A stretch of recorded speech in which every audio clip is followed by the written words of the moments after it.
Welcome to Pennsylvania Newsmakers, and as always, thanks for joining us. Well, the top money scams in Pennsylvania, they're after your money. But first, how about this? Making Pennsylvania competitive for business. It's all about the economy. We'll get to that and more after these words. Welcome to the fast-paced and unrehearsed weekly discussion featuring the leaders who help shape your world. Join us as we address the issues that impact you each and every day. This is Pennsylvania Newsmakers. And now, here's your host, Terry Madonna. Well, if we're going to talk about the economy and business, we have to do that Luke Bernstein. He's the president and CEO of the Pennsylvania Chamber of Business and Industry. Luke, as always, thanks for joining us. It is great to be with you, Terry. All right, well, let's start out generally with the state of the economy in Pennsylvania. How would you describe it?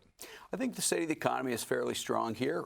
We continue to see positive momentum throughout much of the state, especially in areas of manufacturing and other different sectors of innovation that we're uniquely driving here in Pennsylvania. Regionally, too, in Pittsburgh, we're seeing a lot more innovation movement. Astrobotic, for example, next month is going to launch the first lunar lander into outer space and hit the moon since the Apollo. And then you come over here into central Pennsylvania, where we've been strong largely with the government sector here, but a lot of different businesses have been growing around in our growth. Franklin, Cumberland, Lancaster County, significant growth where we've attracted people from other states, and then Eds and Meds in Philly and the different corners and Erie, Johnston. So fairly strong, but there's a lot more that we need to do here in Pennsylvania to be competitive. Yeah, I want to get to workforce development in a moment because you still see signs everywhere, help wanted, help wanted, help wanted. But before we do that, let's talk about a couple of other elements that are relevant to this. One is tax reform. Tax reform in Pennsylvania is absolutely critical. Last year, we had worked with Governor Wolf, Democrat governor, with Republican-led legislature to come together and pass a bipartisan comprehensive tax reform that reduced the C&I and also reduced other key small business taxes that is going to make Pennsylvania more competitive. But we need to do more. The Governor Shapiro ran on reducing the state's corporate net income tax even further and expediting the reductions that we made last year. Right. So currently, Pennsylvania was, when we moved, we were the second highest in the state. We're now the second highest in the country. We're now the 45th highest in the country for corporate net income taxes. We need to expedite that and become more competitive. Last year, 20,000 Pennsylvanians moved to Florida. So we were having outward migration, but we had 20,000 residents from New York move to Pennsylvania, 3,500 from New Jersey to Pennsylvania, 3,500 from Maryland to Pennsylvania. Yeah. We need to be more competitive, and the best way to do that is lowering our C&I. And so if we can expedite that. The governor of Florida wants to leave the state and become president, right? That's right. So what they're seeing in Florida with the significant increase, they're going to have 300,000 people grow and move to Florida in this year. The other key piece of this is not just reducing the C&I, it's doing something on Pennsylvania's net operating losses. Currently, Pennsylvania and New Hampshire are tied for last in the country on allowing net operating losses. We're capped. So it really limits growth. It's a startup penalty on businesses. It limits growth. If we could increase that cap, we could be more competitive and grow more jobs here. One other aspect of this, and you need to explain this, is what is referred to as permitting reform. First of all, what's permitting? So in other states, you can get a permit. So when you go to break ground on a new project, let's say that we wanted to build a new construction, manufacturing facility. In other states, they can get it done a lot faster. Here, we have the local rules and ordinances, we have the state rules and ordinances, and some, if it's a big enough project or impact, you have the federal rules and ordinances, which all require different permitting processes. In Pennsylvania, we really need to modernize our permitting process. Governor Shapiro recognized this. His first executive order out of the gate, outside allowing those that didn't have a college degree work. His second one right out of the gate when he came in was, let's fix permitting. Let's put timelines in place. So that's what we're trying to do. Senator Kristen Phillips Hill, who's a Republican, as the governor, Shapiro is a Democrat, both calling for permanent reform. So her bill, Senate Bill 350, passed the Senate. What it does is it's going to streamline, modernize the permitting process without sacrificing any environmental regulations. It's just going to make things move faster. Right. For example, we all go to an auto body shop to get our car inspected. That's not run through PennDOT, the Pennsylvania Department of Transportation. It's run by someone who has insurance, who's bonded. We could do that on the permitting side and really expedite the process. So we're really looking forward to working with Republicans and Democrats to get something done. And I'll give you a very tangible example of the impact of doing nothing. U.S. Steel invested $3 billion into Arkansas last year alone. And the governor of Arkansas said they would break ground and cut the ribbon and move in before a permit would be issued in Pennsylvania. Right. So challenge accepted. Let's do that. Let's get together. We have a bipartisan coalition, and through permitting reform, we can be more competitive. We're going to run to a break. When we come back, I want to talk about workforce development. Building a skilled workforce is absolutely essential. We'll get to that and more after these words.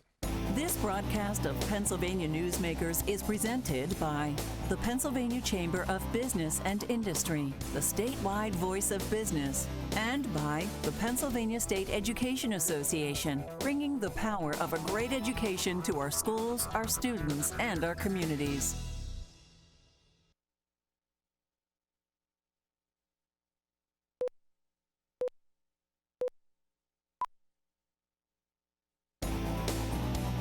This broadcast of Pennsylvania Newsmakers is brought to you by the Pennsylvania Highway Information Association, the go-to source to learn about transportation projects and issues.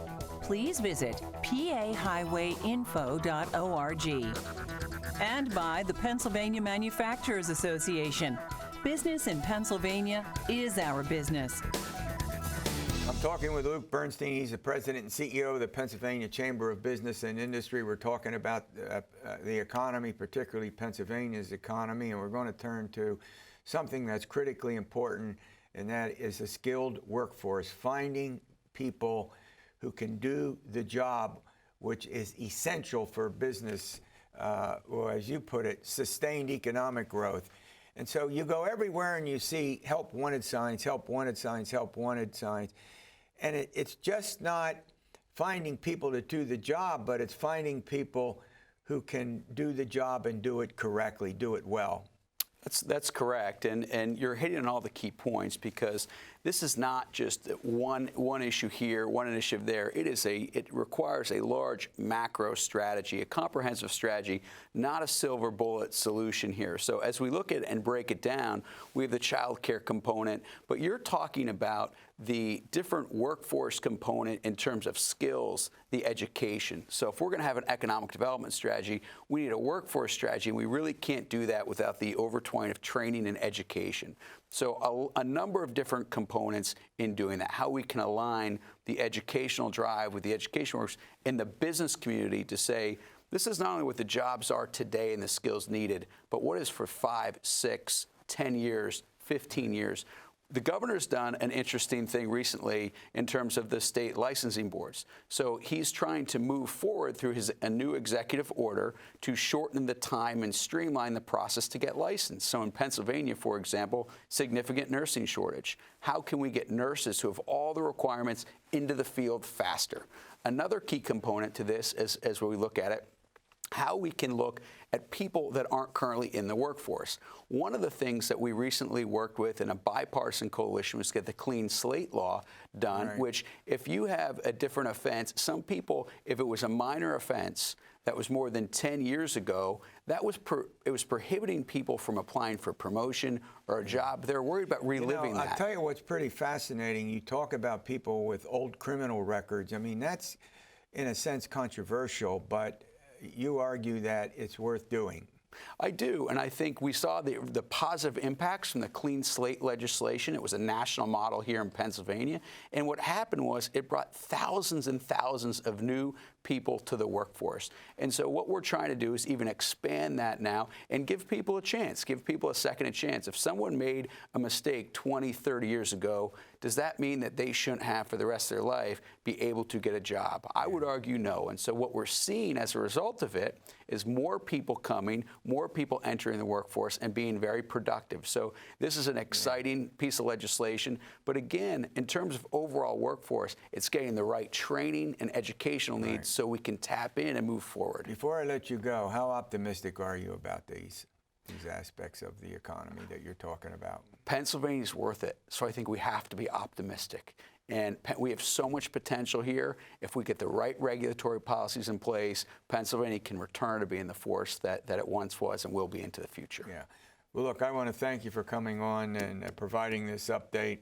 All right, we're going to talk about, among other things, about the top money scams, and there's something called the impersonator racket. I've never heard of that. I'm not impersonating anybody, but there is a racket going on. We'll get to that. This broadcast of Pennsylvania Newsmakers is brought to you by CrossState Credit Union Association. Credit unions, where people are worth more than money. To find a credit union that is right for you, go to ibelong.org. And by the Energy Association of Pennsylvania, Pennsylvania's energy information source.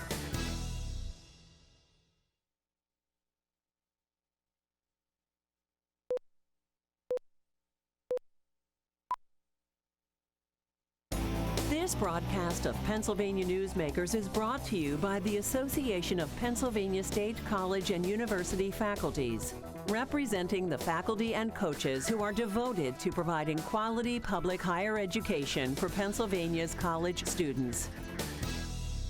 All right, we're going to talk about your money and how to protect yourself. Joining me to do that is Christina Mihalik. She's a Senior Vice President, Government Relations for CrossState Credit Union Association.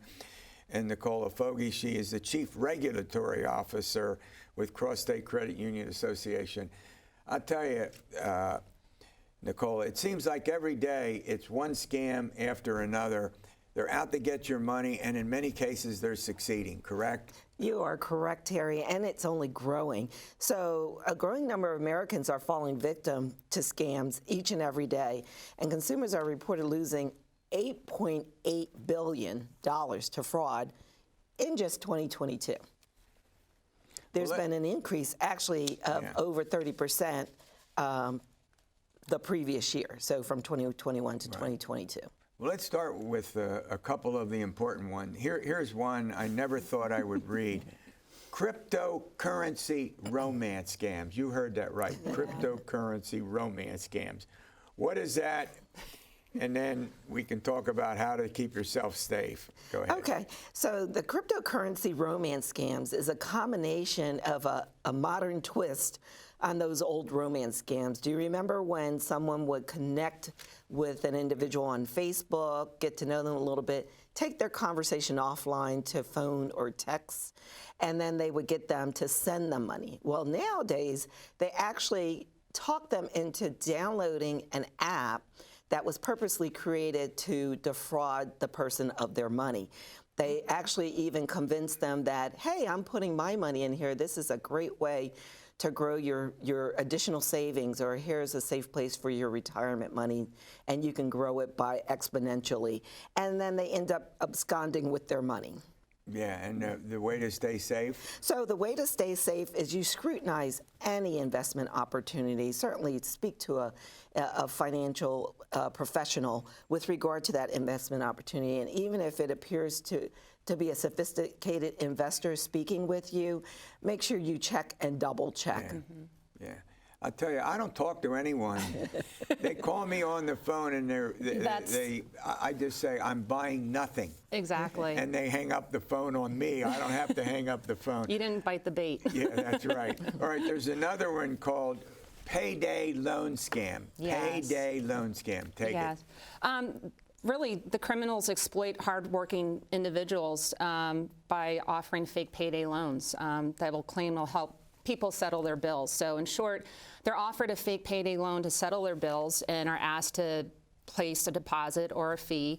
the fraudster would really just take that money and run, leaving that individual in the hole. So I know these sound very simple, these scams, but they're becoming much more sophisticated where they could just get the best of anybody. So unfortunately. And staying safe? Stay safe. Don't part with any fee. Do your research. Don't pay anything. Don't pay with a gift card or any other non-traceable form of payment. Yeah. Yeah, I mean, I don't not understand that when you get a text message or an email. I mean, if it has to do with a credit union or a financial institution, a bank, I'd say I'm going in and talk to the people in that institution. That's the best ticket. Best piece of advice to ever. Yeah, person to person, know your financial institution, trust them, and they'll always keep you safe. All right, we're going to run to a break. I'm going to talk as a former college professor, student loan forgiveness scam. We'll get to that and more after these words. This broadcast of Pennsylvania Newsmakers is brought to you by the Pennsylvania Medical Society. Inspired physicians committed to the good health of Pennsylvanians and the advancement of the practice of medicine.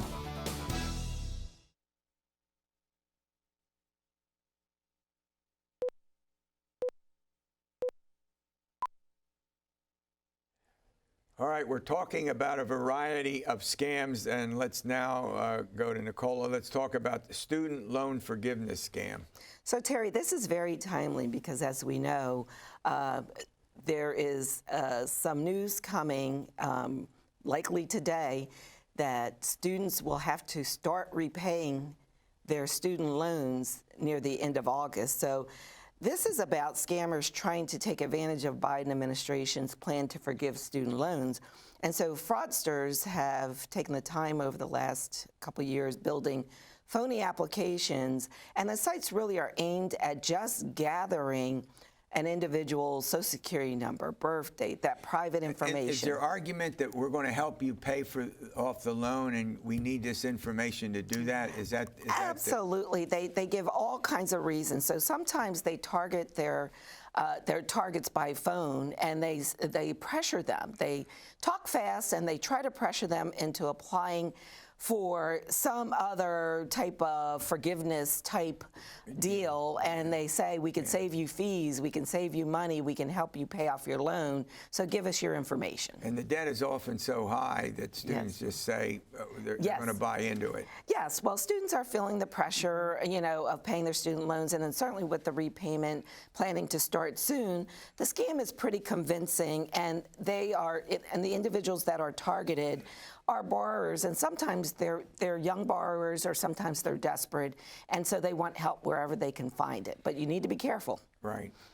So how to stay safe is to go to the Department of Education site, specifically yourself. You go to the Department of Education Student Aid website.